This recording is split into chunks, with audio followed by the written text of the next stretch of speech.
On Saturday, a special program was organized at the Tripura Pradesh Congress Bhavan to commemorate the historic Quit India movement. The occasion also marked the foundation day of the Youth Congress. The dual event spread the message of freedom and the role of youth in nation building. The program began with floral tributes to Mahatma Gandhi's portrait by the leaders present.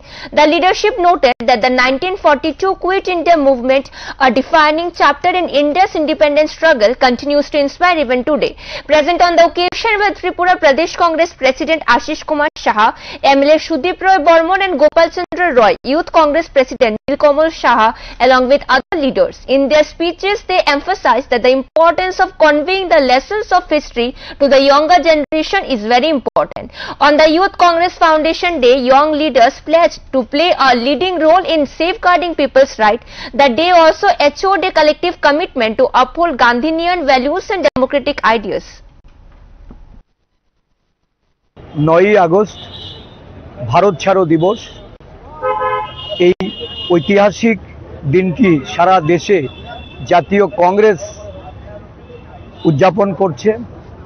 1942 সালে 8 August মুম্বাইয়ের জাতীয় কংগ্রেস দলের যে সেখানে সভা অনুষ্ঠিত হয়, সেই সভায় সিদ্ধান্ত হয় যে ইংরেজ ভারত ছাড়ো, ব্রিটিশ শাসনের অবসানে ডু অর ডাই, করেঙ্গে ইয়ে মরেঙ্গে এই স্লোগান নিয়ে মহাত্মা গান্ধীর নেতৃত্বে দেশব্যাপী এই স্বাধীনতার আন্দোলনে ঝাঁপিয়ে পড়েছিলেন সমস্ত দেশের সাধারণ নাগরিক থেকে আরম্ভ করে জাতীয় কংগ্রেস নেতৃত্ব।